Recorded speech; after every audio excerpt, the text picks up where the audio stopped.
5 more minutes. You don't have to deep throat it, mate. Gotta bust the gap.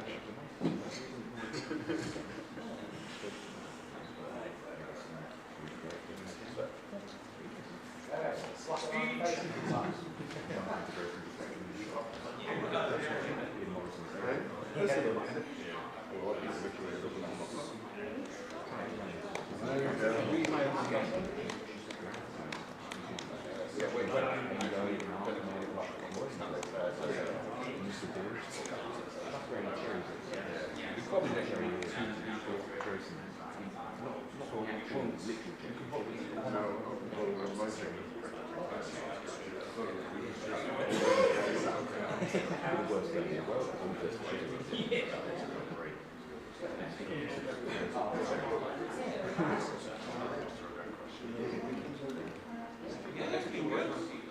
Because it was impossible to find it. You can't leave it down there. From Scotland, this outside cap really good stuff. I don't get stuff that often. So we all meet here and you go to the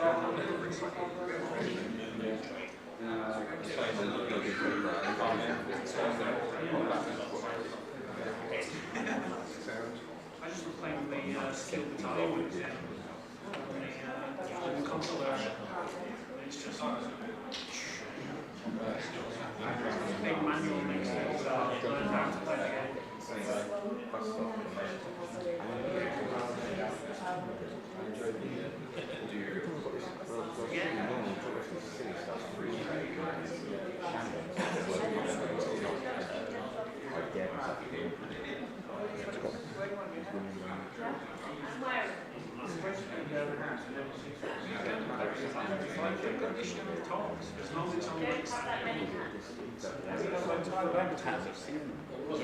I've seen the back of it.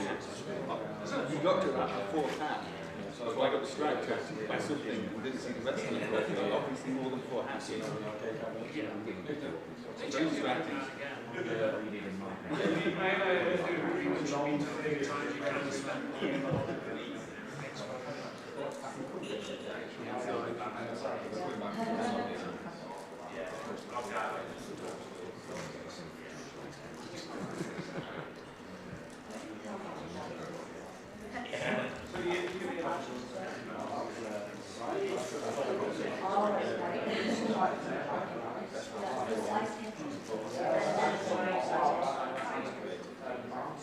Welcome, everyone. Are you all well? Good.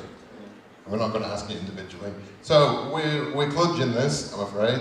The wire that would have allowed the laptop that contains everything to be on this table has been taken. So the laptop is currently behind the presentation. So we will be running backwards and forwards throughout. So get used to it. Basically, it's as good a shambles as anything else. So I do want to apologise up front if I am continually looking at my notes or reading from something, because I am a video producer at heart and not a live speaker. Therefore, if I don't have everything written down, I forget the words. So both myself and Dave have put a lot of effort into this that you're about to witness, both halves of which are very much done in our own styles. My segments will feature a lot of rambling. David's will feature a lot of information that you can actually take home and use. A lot of the stuff I prepared on my slides are videos that loop, and of course, Blue screen. Amazing. as a professional, everything is made perfectly. There are a couple of glitches that I noticed that literally yesterday morning, and being the professional I am, I went, be fine. So, let me bring up slide 1. I am still here, I haven't run away. Can confirm. Oh yes, the other issue we've got is obviously when you're behind this, all of the controls are reversed, which makes navigating very difficult. Okay. So welcome then to Blackpool. I'm sure the question on at least 50% of your lips is, who are you people? So, I am David, otherwise known as Rose Tinted Spectrum. Take it away. David, otherwise known as Maymates. We have a pair of Davids. We do have a pair of Davids. Another David right over there. We were talking about collecting some Davids. So any other Davids in the audience? So we've got one. Yeah, we can build a collection, but we'll come to that later, maybe possibly afterwards. We'll see outside. We'll build a collection of Davids outside. Anyway. I have said if anyone wants to heckle any of us, you don't have to be specific about which David you're heckling. It is a little confusing having two Davids, but it's fine.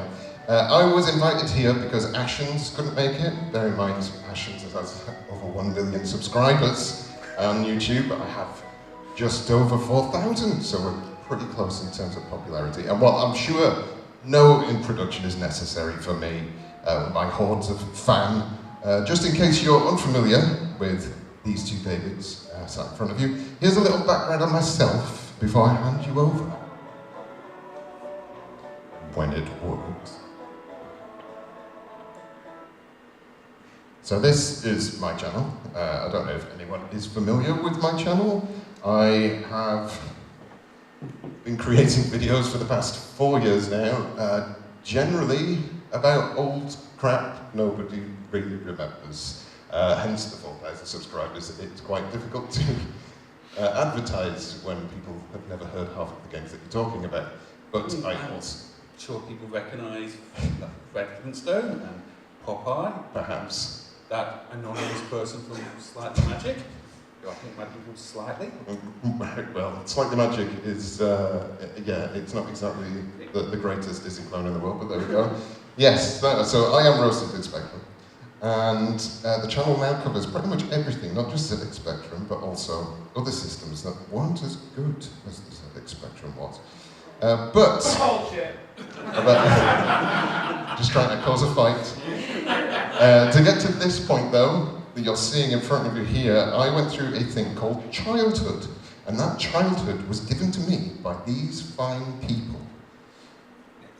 That is my mum and dad. My mum and dad weren't exactly avid gamers. Here we have literally the only photograph I have of the two of them touching anything electronic, alongside my aunt and uncle. Just look at how happy my dad is there, playing on his brand new system. That's the face I became exceptionally familiar with over the years. I grew up in Blackpool, and as such, arcades were very much a thing that I was obsessed with from a very young age. Not many kids get their gaming wings from playing arcade games, but not many children were this cool. Sometimes you just handed life on a plate. So, as I say, I grew up in Blackpool, and I was an exceptionally cool child. I presume I got that style from my dad. This is an unfortunate shot taken in Lanzarote.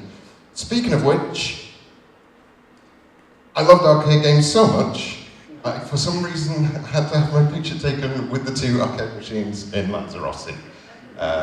No family photos, just the arcade machines. So enamoured by them I was. They had them in the local bar. I apparently needed to have my picture taken with it. This was the age 5 or so that my parents bought me a ZX Spectrum. And if you really want a visual indicator of why my parents got me a ZX Spectrum, it was the cheapest thing on the market. They were a very working class family. And this picture sums up just how working class they were. That is my dad, who did not like my grandmother very much. I don't know if you can tell from his face there. Everyone's just in their underpants, sunbathing. Perfect working class family. They did have a rule though. Thou shalt not buy a game that costs more than £3. So, they didn't understand that generally, if a video game costs £10, it's probably better than something you find in a bin for £2. Hence why most of the games I cover are budget crap, because while everyone else was playing Jet Set Willy, I was playing Big Ben Strikes Again, which if you've never heard of it, you don't need to. It's excellent, really. This is the three systems I grew up with. I went from a ZX Spectrum to a SNES to a PC.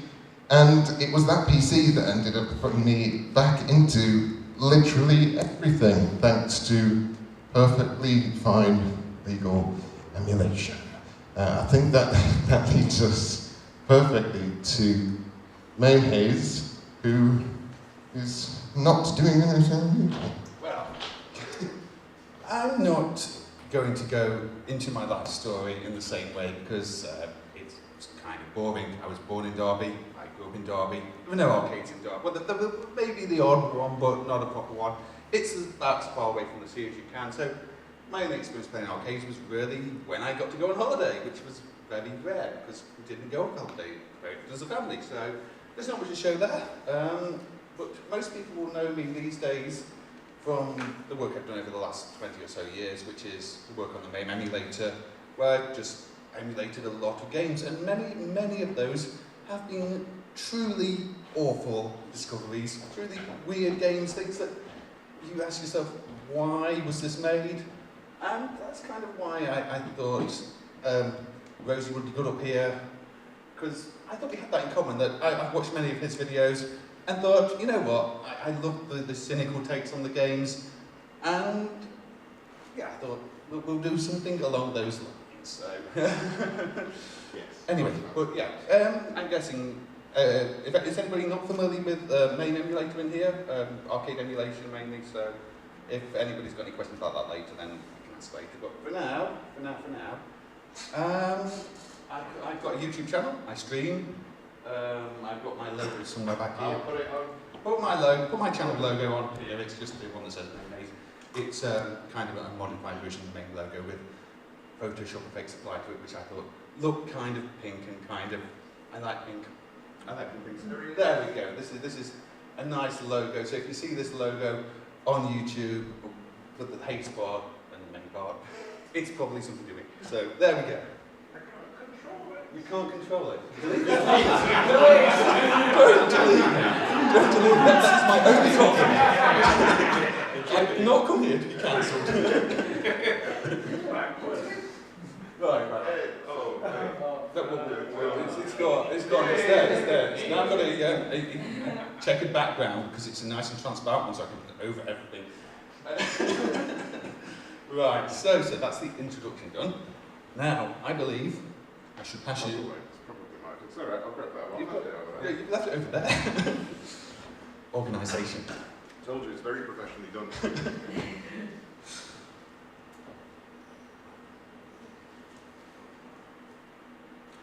So it's going to use the Hello, yeah, I'm back in the room. Okay. So introductions out of the way, you may well be wondering what this talk is all about, but fear not!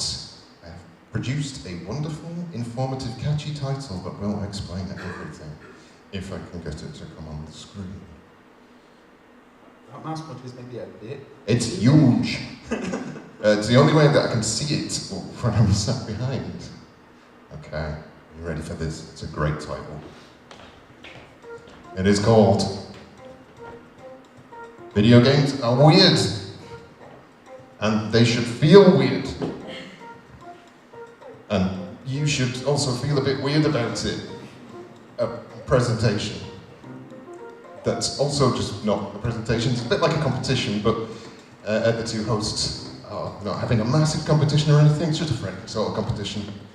But basically it's just about weird games. That is the title of the presentation. I'm sure you'll agree that was perfect. First up though, when I find where I am. Video games are weird. It brings us neatly to round 1 of 4. Yes, games with weird subjects, whatever. Absolutely rife on both the ZX Spectrum and the PC, but to start us off, I went to my good friend Timberwolf, and I asked him for his personal choice, which hopefully the volume will be fine for. Let's have a look. I love it when games are just weird. My introduction to this was pretty much the same as my introduction to games, which was Escape from Moonbase Alpha on the Acorn Electron. game where you search for Doctor Who while turned into a frog and being chased by evil Edna. But that was fine, unless you owned any of those copyrightable entities, in which case it was probably not fine. But even in school, and British schools in the 80s had this thing where they go, you know, this is a computer, you probably want to learn how to use that. They would show you Granny's Garden, a game which I think is mostly about teaching you the futility of resisting the expected norm. This is where I miss being in front of the live audience, because I don't know whether that got a cheer of recognition, hey, Granny's Garden, or whether that got a stunned silence and they sort of, what was going on there and why did nobody intervene? But these early games being weird kind of raises a question of, if every game is weird, can any one individual game be considered to be weird? I know this is something that Mr. Tinted Spectrum, who very kindly invited me here to waste up to 3 minutes of your time, loves about some of these early games. You know, that the idea of what a game should be hadn't really been figured out. You know, sort of platforming game was just as weird an idea as a game where you steal your neighbour's lawnmower. Because people didn't know, what should a game be?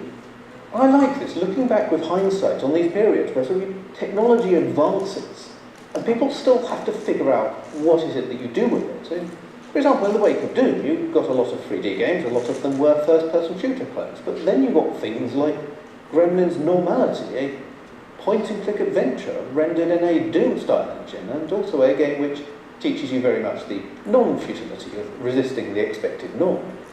But all of this has been a very elongated intro and a bit of a bait and switch, because for me, my favourite era of weird is the era when people had figured out what games should be, what they should look like, and still made them weird anyway. And that for me is associated with one particular device, this little black box. And the standard bearer for weird on the PlayStation 2 was probably the 2 Katamari Damacy games which appeared on it, and We Love Katamari is one of the few games where I've consistently had people wander in while I'm playing it and go, what the curse word of choice is going on here? In terms of me associating weird with the PS2, it may be just that the PS2 had a very large library, and with a certain proportion of games being weird, that means a large number of weird games, but it did just seem to be a console where developers went, hey, we're going to let our freak flag fly. I mean, be a dog. I'll have you know, Rise of the Triad did that in 1994. But I love this. I love this as a point where, you know, the formulas for a successful game have been worked out. Someone goes, oh yeah, but what if a giant ball that rolls up stuff and just really kind of gets weirder from there? Anyway, have fun with Roasted to Spectrum.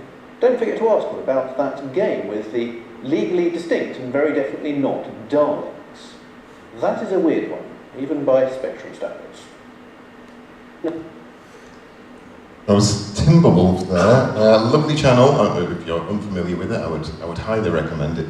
I do think he has the perfect voice for narrating a particularly interesting video documentary about making screws in a factory. It's just got a very calming voice. However, did anyone know what game he was talking about at the end there? Highway Encounter? Anyone come across that? You are literally a train of Daleks pushing a pyramid along a track. The fact it's not even on my list goes to show the kind of games I'm about to bring in front of you. The first game is for the ZX Spectrum now. And that game is called Flying Train. This is the first screen of Flying Train. Scientists say it is now possible to witness a supernova explode in slow motion, but due to powers we know nothing about, this can only be achieved in a train. Here we have Random Records now offer you the chance to go plain loco in your very own flying train. You may notice this game isn't exactly taking itself very seriously. Compounded by the next screen, press any trousers to start your test. It's not a sentence you're going to see in anything else, I don't think. So, the game itself. This is Flying Train. It was created by Chris Seavey for the ZX81. You may better know him as Frank Sidebottom, the most terrifying looking comedy character ever devised. This game is honestly quite difficult to really describe. It takes place over a number of levels, the first of which you have to drop the top part of the train onto the bottom part of the train on the tracks. However, that's made slightly more difficult by the fact it spawns the wheels on top of other wheels, so you just have to guess where it spawned the wheels into. And that's the first level. If you manage to get through that, it's basically luck. At the end of each level, you get more nonsense. For the first stage of your mission into the unknown, we must take you to a top-secret seaside destination. It is here that Scammo is based with their HQ, 5 miles below the Earth's crust. Scammo, the Space City Astronaut and Monkey Organization, etc., etc. Each level is bookended like that. Moving to the next slide. I think you can probably already see why I picked this game as a first example, but things don't get truly weird until you end up in the time-traveling segment, because of course it's got a time-traveling segment. Look at this. I have literally no idea what is happening. I genuinely do not know. I did get past it once, never again.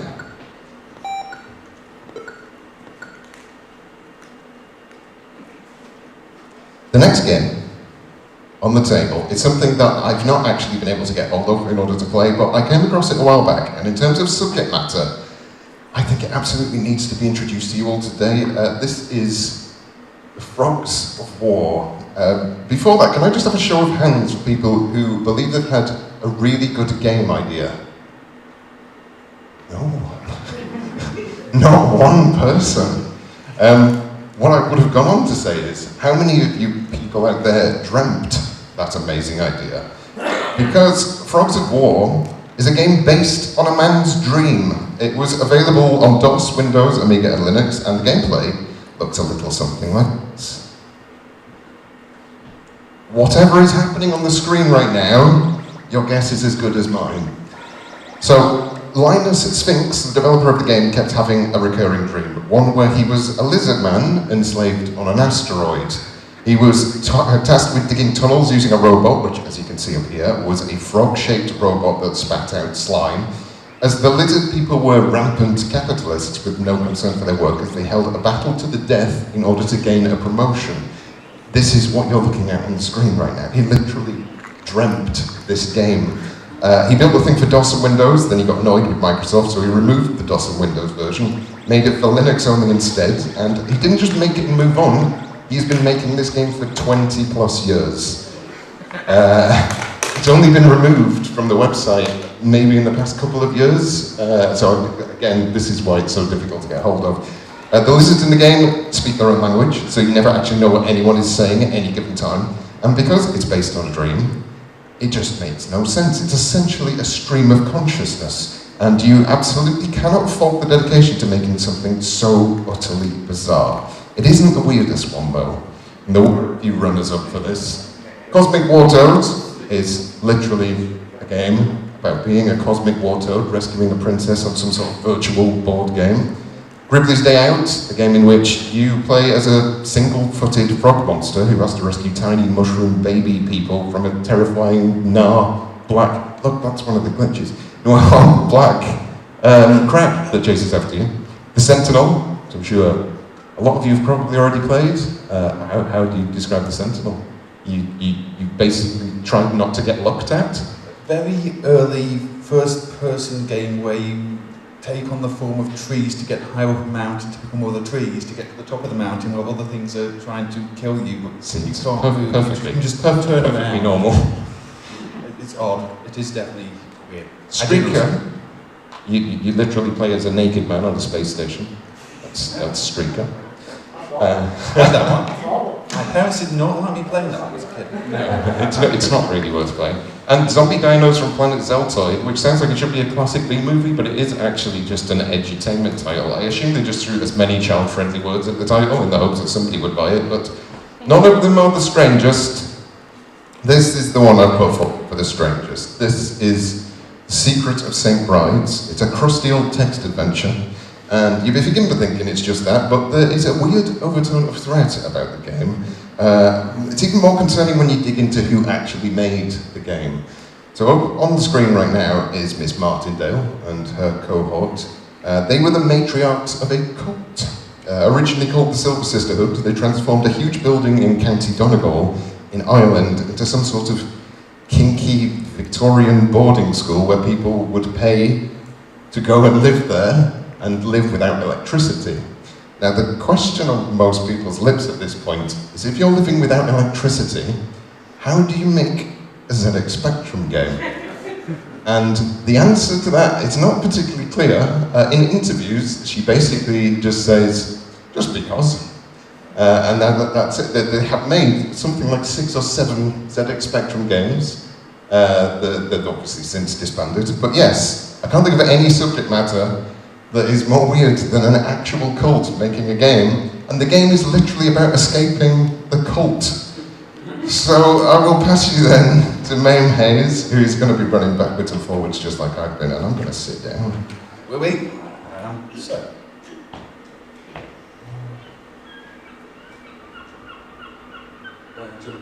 Alright, try to find a mouse.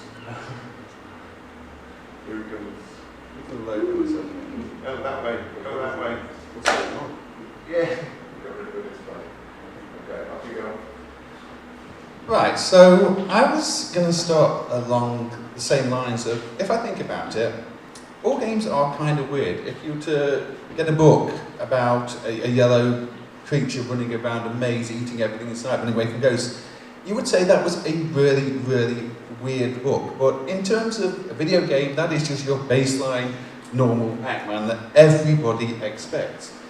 And that is the strange thing to me. I think that's why games appealed to me as a kid so much more than reading a book, because they were just so much more out there, so much stranger than just reading about people on a spaceship or going about their business and solving crimes. It was something that, you know, sparked the imagination and made you, well, made in my case, me want to also make games. But when doing arcade emulation, I've come across, say, so many weird games, and when trying to pick ones for this, it's like, is that weird enough? Is that not weird enough? So I've gone for maybe one or two of my go-to games, where if I'm trying to do a live stream and go and put a weird game on, one that's going to make people think, why does that exist? Who came up with that concept? And so I'm going to start with a game from, I believe, 1983, if I can use this.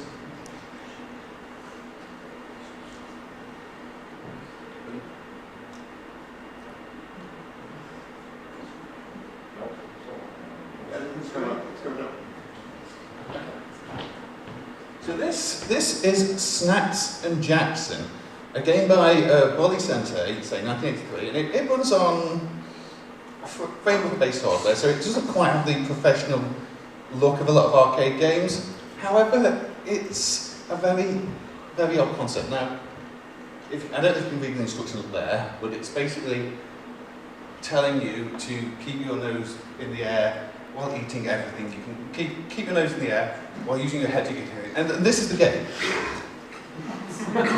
You use a trackball to control the clown head, and the nose is bouncing up and down, and when the nose bounces up, you've got to quickly grab all the food on the screen before the nose lands on the face again. And if you miss the nose, it cracks the glass behind the player. Now, there's all sorts of other things. So you've got your various meals of the day. So you start with breakfast, get dinner, lunch, evening meals, midnight snacks, and all this. And the more you think about it, the stranger it gets, because gravity is clearly not quite working here. You're going straight down the screen. Why would the nose be going that way? It should be going this way. Why is food just randomly appearing out of these hatches? What are these hatches?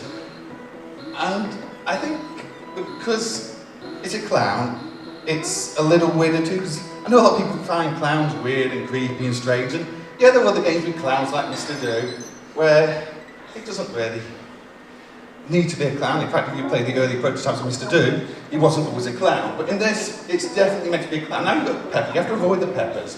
And also you do have a sneeze move, where if you need to keep the nose in the air for a little bit longer, you can sneeze to blow up. Even though you clearly, your nose is there, you sneeze from yeah, none of this makes any sense. But it's incredibly addictive, and it's a lot of fun. So this was like one of my first choices. This is not one I had anything to do with emulating. My first experience was playing this in Maine, and now we've got a bonus round here, where you're trying to just bounce baseballs and stop them hitting the glass. And there's all sorts of other bonus rounds with things flying around you. You get insects, and you see the transition from later in the day. There's a colour palette change, and this is the whole game. Yeah, your badge tells you how many rounds you completed, and it was just so unusual as a concept, and you wonder what you think. Yeah, you get the custard pie if you miss, and all this. So that is the first one. It's not, in my opinion, the weirdest one I want to talk about, so we will quickly move on to, well, I'm going to pause this actually now. What's this? How do I pause it?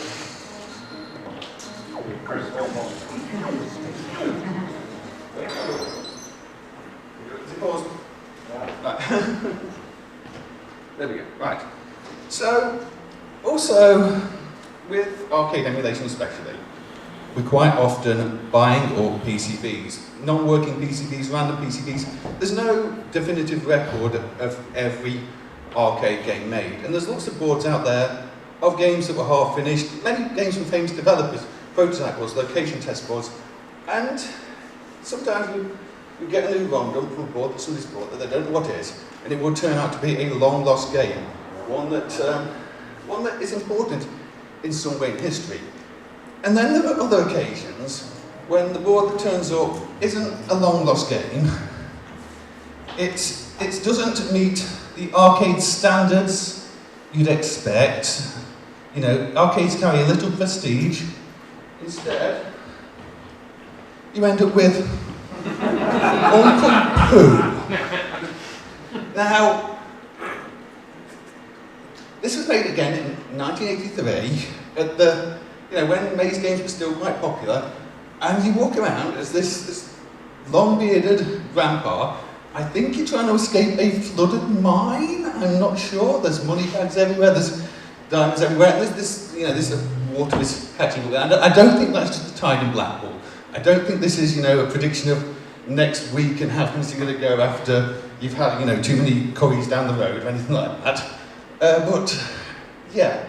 Now it's made by Diatech. I think this is the only game credited to Diatech that we've seen. Let's get a bit loud.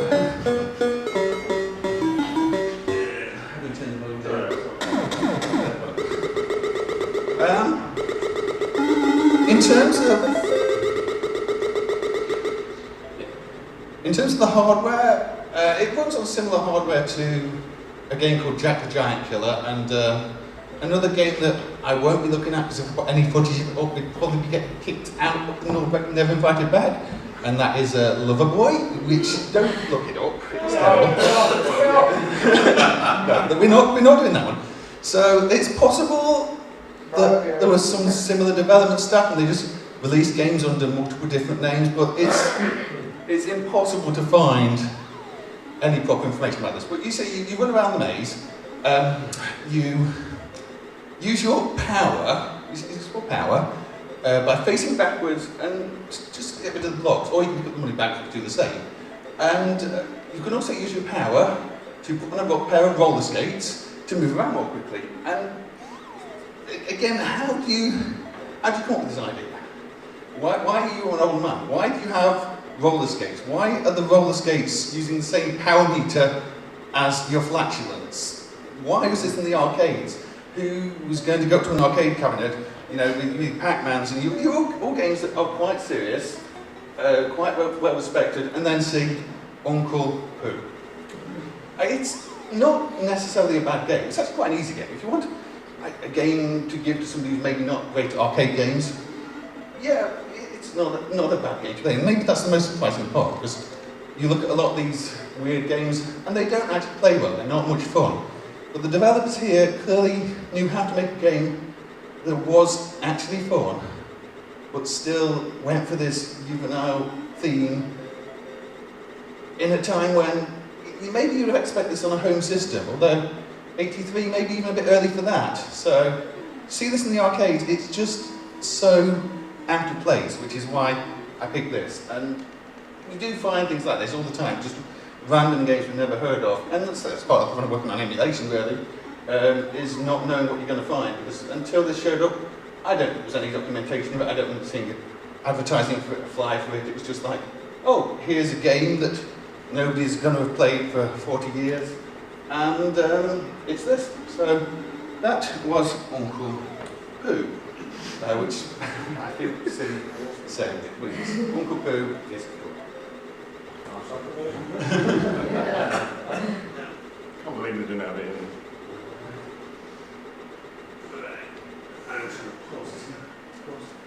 So, the next game I want to look at is a little more serious, and it is one where I feel it may be the source of an urban legend. Now, if anybody has heard of Polybius, the game, the game that didn't exist, the urban legend, the government experiment with psychoactive effects on players and trippy visuals from the early 80s, it didn't exist. It does exist now because Jeff Minter made a game of it recently. But you know, the fake arcade cabinets being episodes of The Simpsons and all sorts of things.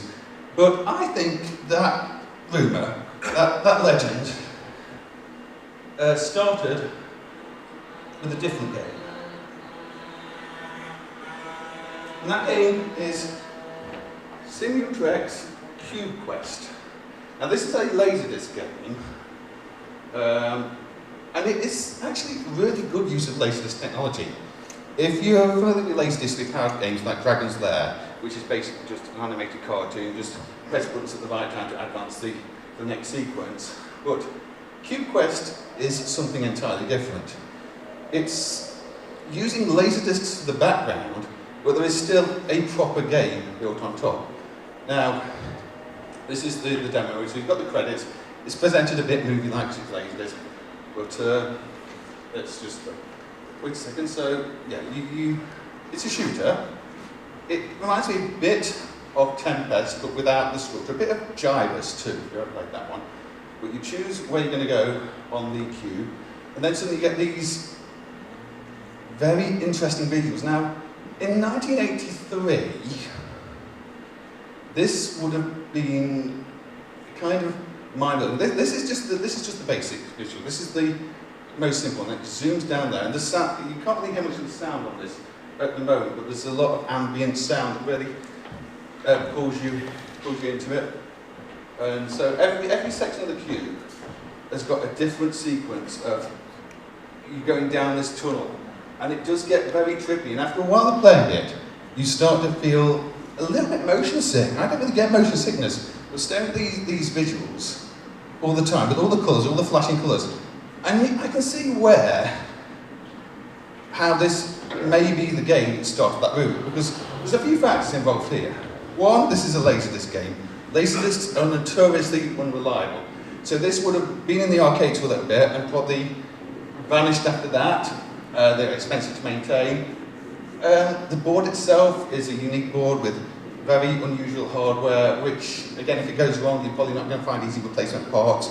So again, it's going to contribute to the fact the game was not going to be around for as long as many other games. So people may have seen it once in an arcade, and then it will be gone, which kind of ties into that whole, the urban legend of the game was around, all the machines were destroyed, they were all taken away.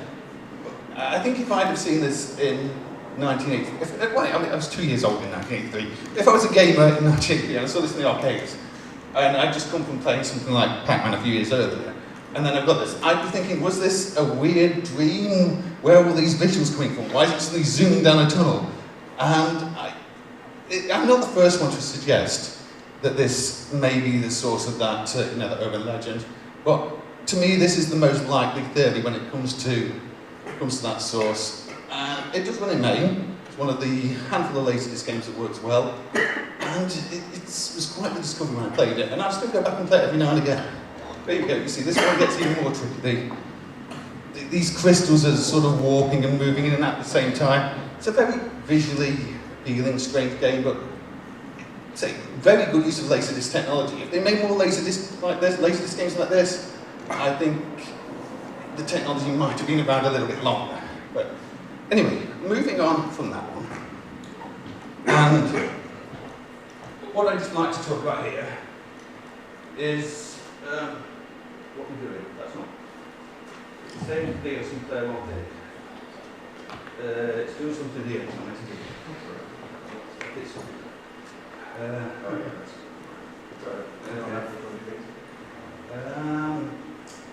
Let's go with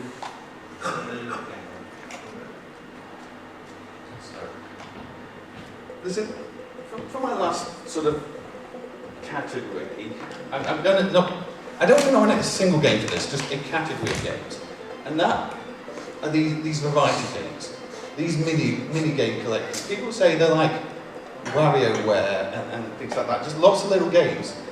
And when developers are making these, they just let their imaginations go wild.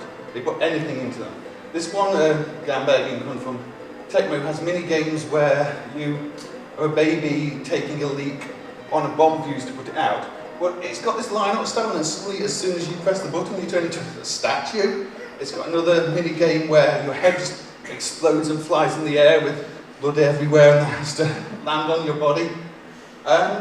You can just sit and watch some of the demo moves, which is what I've recorded here, and go, where do these ideas come from? I think this is going to be the head flying into the air one, if I recall correctly. So I can't read Japanese. I'm assuming this one was only released in Japan with no fan English version. But see, yeah, the head just goes woo, and obviously you've got second player. There's another happening on the other side too. So you just got to land the head that's been blown into the air by blowing in each direction. You've got to land it back on the body, and it's a simple concept, but the way it's being presented is just weird. And you're racing on chickens in this. This is just one of those press stop at the right time. Well, why are they racing on chickens with weird? Why is there this mix of art styles? Why is the top one so angry? And these games, and this is just say one. There's loads of these, and if people just go, oh, it's like WarioWare, you only need to play WarioWare, I would say no. I would say dig into these. I don't understand what's going on in this video game. There are so many of them, especially Japanese ones, and also not just Japanese ones, but Korean made them too. So, we got a Gamato, a Korean company, that did the same. And so much of this is baked in the cultures where the games came from too. So, you've got typical sort of office worker, and there's a mini game in this where it kind of ties in with Uncle Pooh, where there's somebody who will break wind in a room, and you've got to quickly press the colour, but the character that you saw do it first. And crane machines, it's an entire genre. You can't pick out one game in the genre, but I would nominate this genre as intentionally weird and successfully incredibly weird.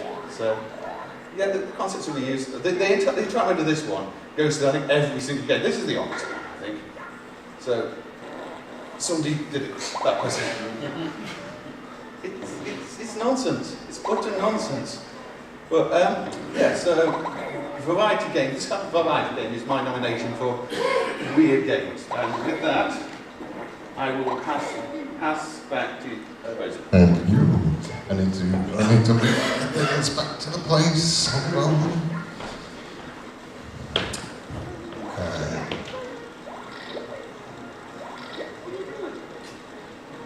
We're getting there.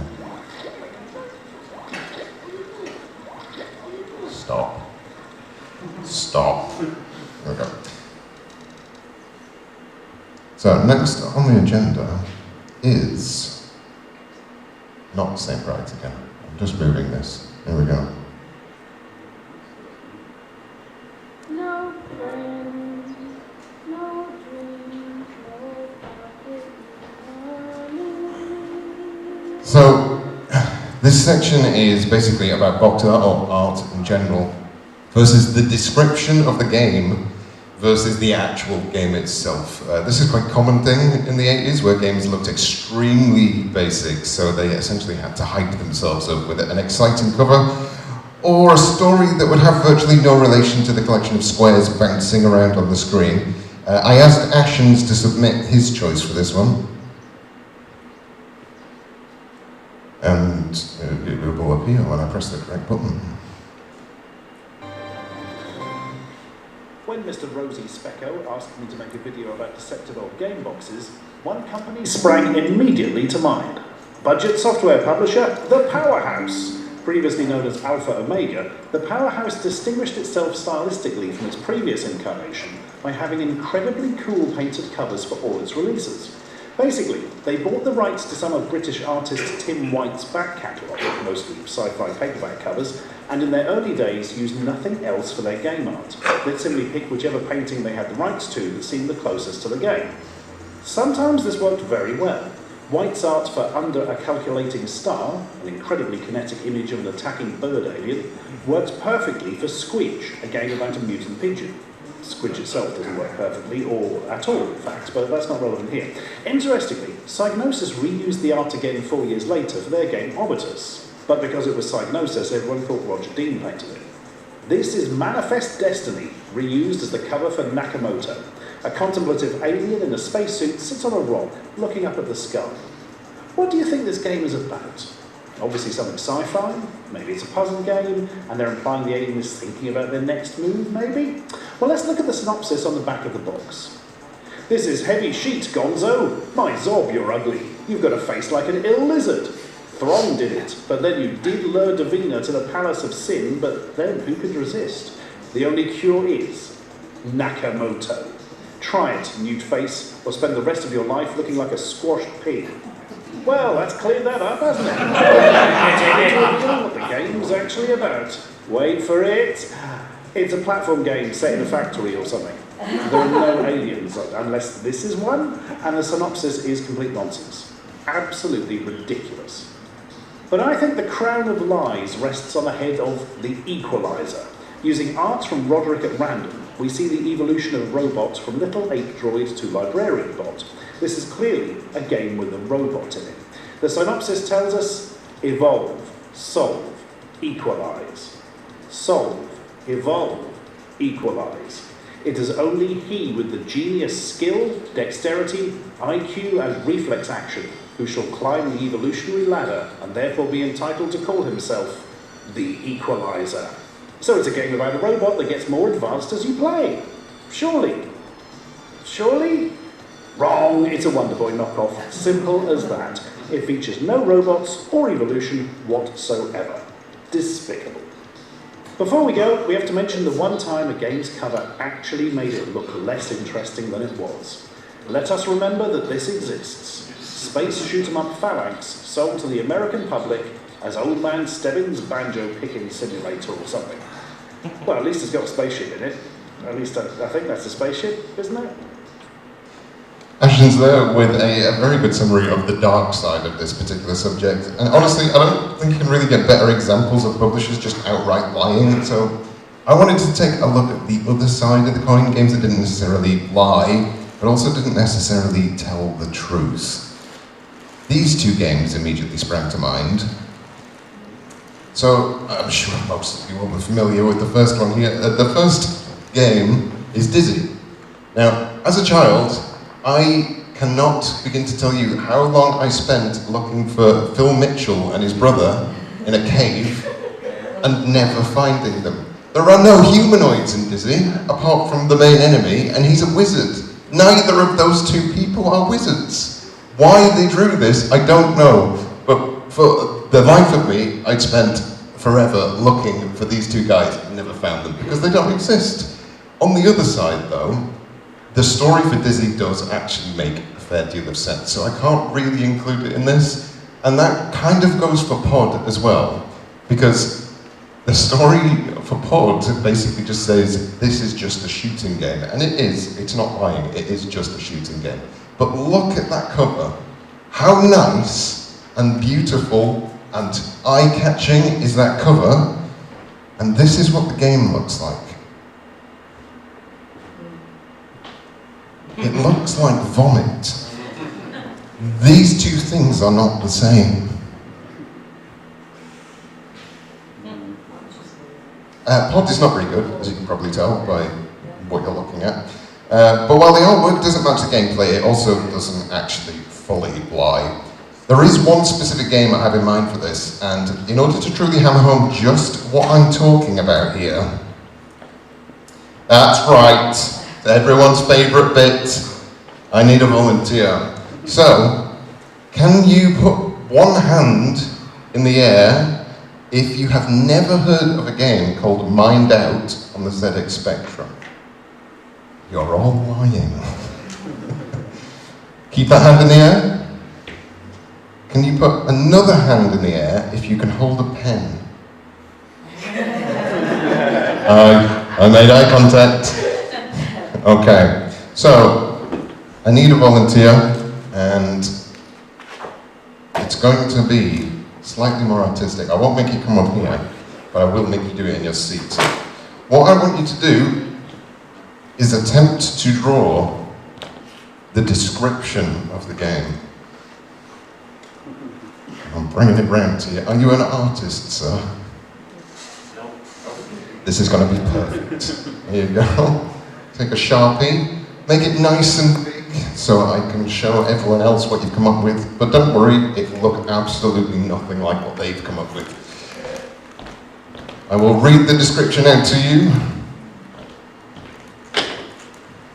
when I get back behind the screen. This is the description that comes with the game. It says, I would start drawing now.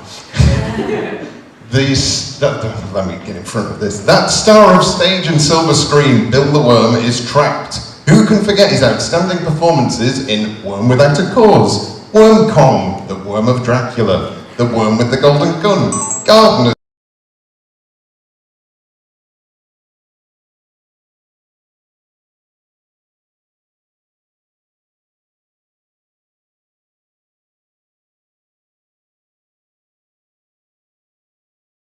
Load.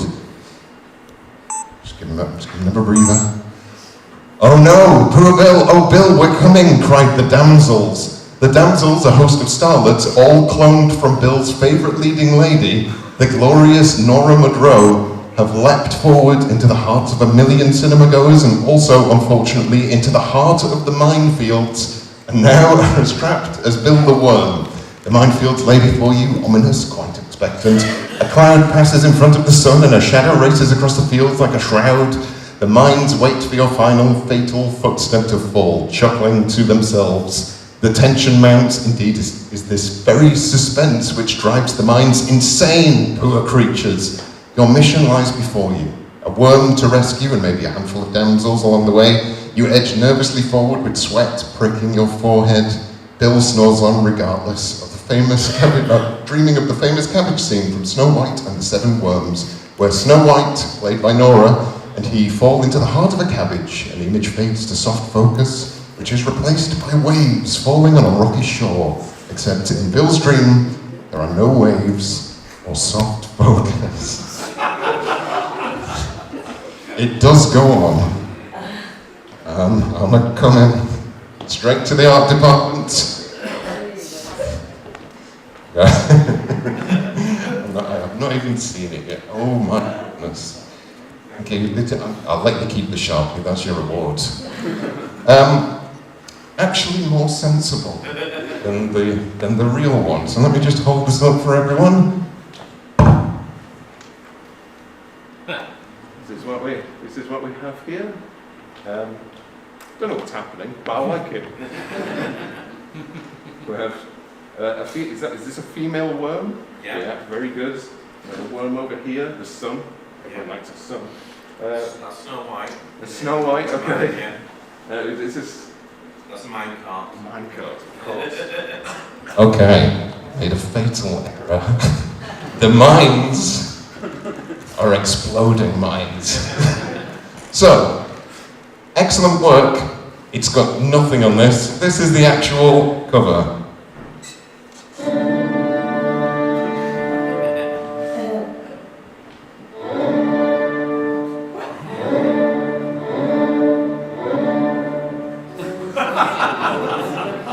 I put the Lovejoy over the boobs.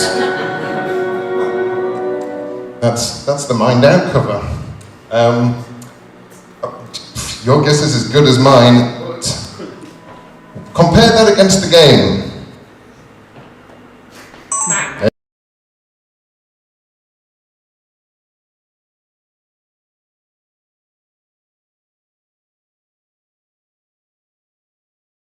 Minesweeper. Minesweeper. There you are. So well done. It's a beautiful image. I would have bought it. I'm going to pass you over to Mainhaze then. I'm unsure if you're going to succeed at this one.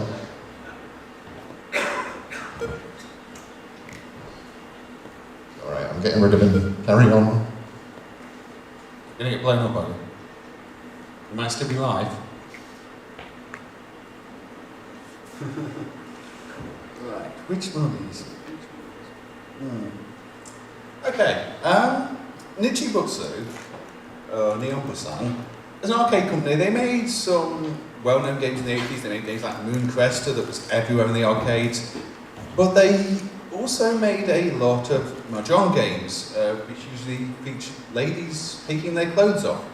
And in the world of arcades, you didn't really have box art as such. You did have cabinet art, but they were sold to manufacturers via advertising flyers that tried to promote the game to the arcade operator who was going to install the game.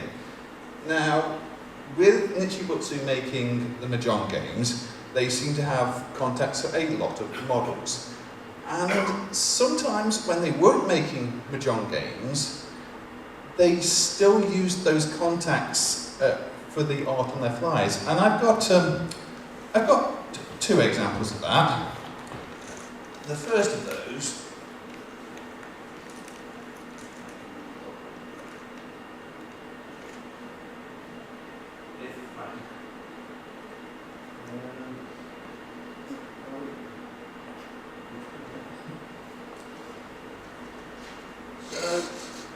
here is one split, of course. Is that up? Yep. Now, this game does not have ladies stripping. This game, this one, is just a side-scrolling, walk along, shoot everything, where you play as a cop. Now, this isn't main feature. I can't read all the Japanese, so I don't know what it says. I don't know how it is promoting the game. But again, this is not a good fit. We don't actually have the art ready for this flyer, so let's just get one of those ladies who does our mahjong flyers and put her on the flyer. And then put a secret agent there who looks like a cop and say, yeah, this is it. I mean, it's even got ladies at the top. It looks more like a mahjong flyer, but it's not a mahjong game. And they did this a few times, but I think my favourite time they did it was this one. This is Dacola, or Dacola. Which I don't know what a Dacola is, but an ostrich. What an adventure. With this awkwardly posed woman wearing the t-shirt, and it's got the descriptions: make way for the mischievous ostrich, quick dash, big jumble with the jungle animals, chicken jump, its strong legs, watch out for the water sprite. And why? I don't think this helped their cause, because this game is obscure, nobody knows about it, and I think anybody looking to buy games for the arcades probably just saw this, skipped over and go, oh, it's just going to be another adult Nichibutsu mahjong game we don't want in our arcades, it's going to have something inappropriate in it and we don't want it, because they're using the same style of art, they're using the same models. And yes, there's a screenshot, and we'll come to that. But yeah, that's their flyer. And the name of the game, the use of this model, it doesn't really add up when you get to the actual game.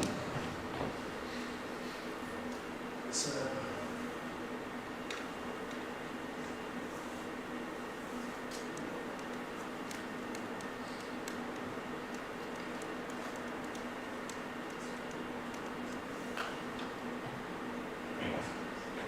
the game itself is by no means a bad game. It does actually feature the ostrich. This ostrich is not the random lady who seemed to be trying to dress up as an ostrich. It's an actual ostrich that goes around kicking a football. And it's, let's just wait for the track mode to start. Timing is a bit wrong. So, yeah, you're running around, and if you notice, these eggs, the enemies are hatching from fried eggs. Not just like a regular egg that something might hatch from.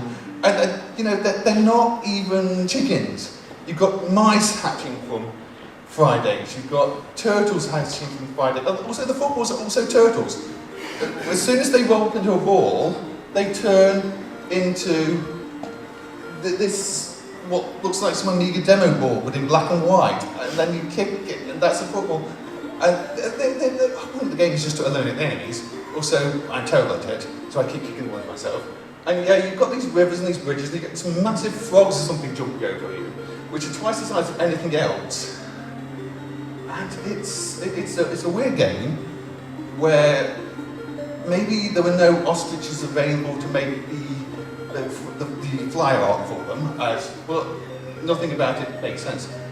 I don't think the Chicooks themselves really know what to do with the game, because I think this is the localised version of the game.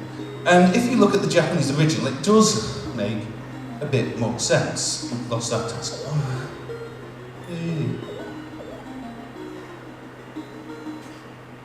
So, if I quickly look at it, because I'm not going to full fly for this, but in Japan, it was the much more ordinary looking Kick Boy.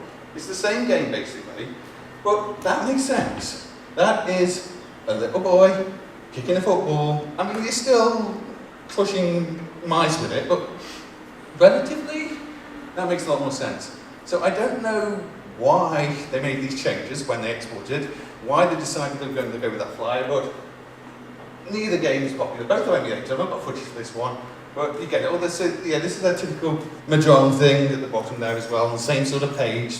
Oh, literally was it. Anyway, I think with that, I will I'll just let you get on with it. Just let you get on with it. Okay. I think the other one's not quite so bad. Okay. Let's grab this back. So, what time are we on? Probably, has Steve wandered off? Yeah. There he is. How long have we got? 5 minutes, okay. Well, I'll quickly throw this one on then. This one was for controls and controllers. I'm going to skip past the intro for that. I'm going to put on the video for my entry for this one, which will probably take us to the 3-minute mark. I think we've lost about 12 minutes trying to find VLC. Yeah. Okay, here we go. So yeah, I asked my friend Morphin making it to put this one forward. Here's his entry. Rosie asked me if I had anything to say on the subject of the controls of games being weird. So here goes. My first computer was the ZX81. What? You want some more? Okay, let me think.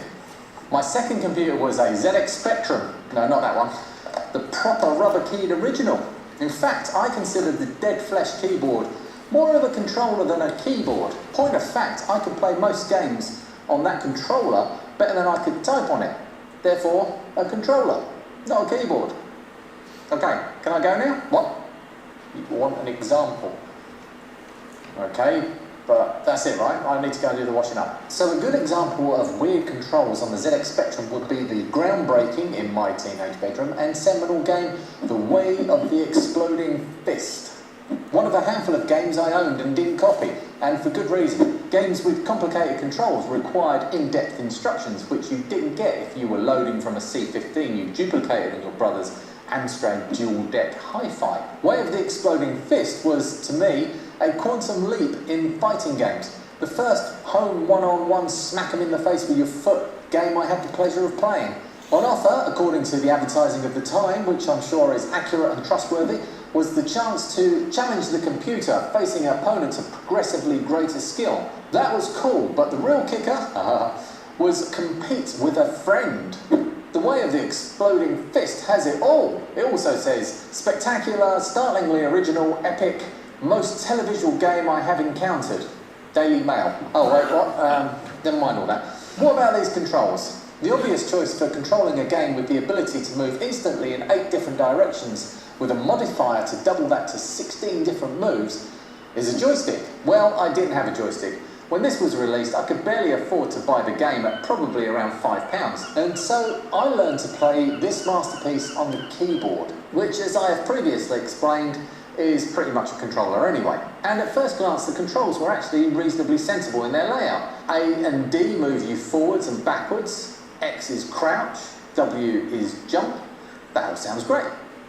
E and Q are diagonal up, right and left. Z is down and left, C is down and right, and there is a fire button, which is 1, because why not? That's 9 buttons. If you carefully count your fingers, most of you will realise you have 8 of these handy button pressers, and a couple of useless prehensile thumbs that do little here, especially with the fire button being up there on the number row.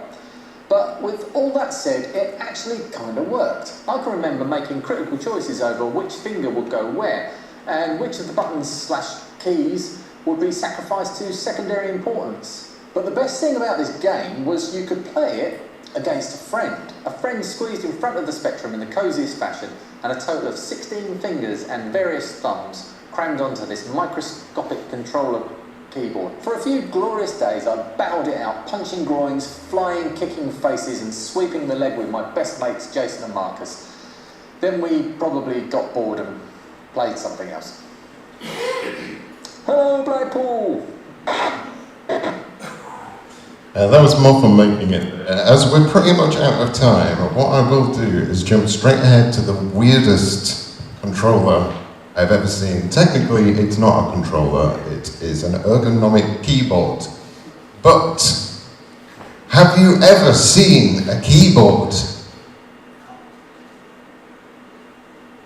Not just a keyboard, just to clarify. That looks like this. It has wing mirrors. So the wing mirrors on the side, so you can see where you are pressing the buttons that are sideways on, and it makes it look like you're playing an accordion. Absolutely beautiful. I had a few more examples in there, but as I say, as we are running out of time, I will cut it short. The other David, not me, have you got anything that you want to say before we round up? Well, you know that video of that plug and play device that was on the Japanese side? Do you think we should show that? Yes, go for it. This, do you know which one it is? So, as well as doing arcade emulation, I've done a lot of emulation of plug and play devices and things like that. And one of the things that inspired me to emulate a single plug and play was finding a video. Your mouse pointer is going the wrong way. There we go. Where is the video? Oh, this one. So there's this video. It's on the Japanese side. Sorry, also. Okay, let's skip forward a little bit. So, when I was researching games to emulate, games I wanted to buy, there was this, somewhere in the middle, yeah, that'll do. So, this is a little plug and play unicycle, where in the game you are riding a unicycle, you have to turn the cycle to it, but this Japanese guy made a video of him playing it with his feet, which instantly made it 10 times weirder than it was before. So at the point I saw this video, I just decided I have to go and source this game, buy this game. It's a really cute game because you are this little monkey and you turn it to turn the unicycle, and it's a bit Sonic-like. It came out, I think, like 2005, 2006. and it's actually really fast. So if we just quickly swap on the foot video to some actual game footage.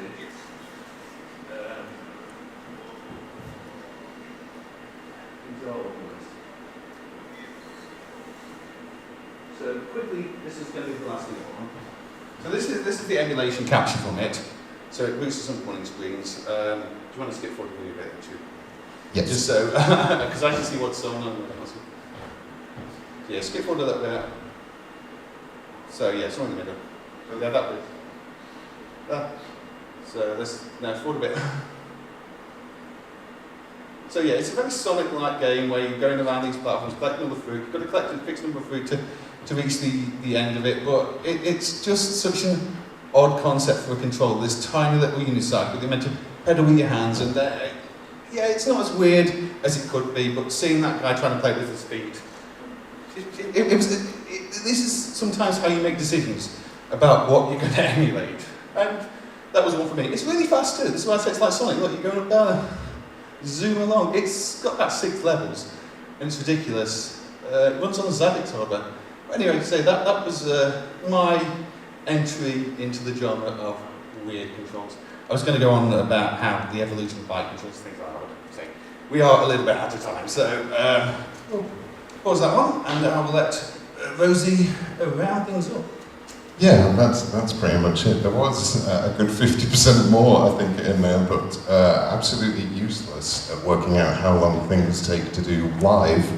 We've got about 50% the way through. I can ramble on and ramble on and ramble on, and suddenly, you know, this is where we should have locked the door and kept you all captive and hit the key. Yeah, but you know, there was a bunch more.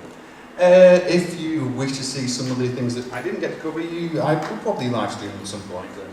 I don't know. Are you going to try and make some videos of the content? Most likely. So nothing is going to go to waste. So there we go. Yes, but thank you for coming, everyone. I hope you've enjoyed it. I've enjoyed you, David. Well, thank you very much. Live on stage. Making people jealous. Thank you.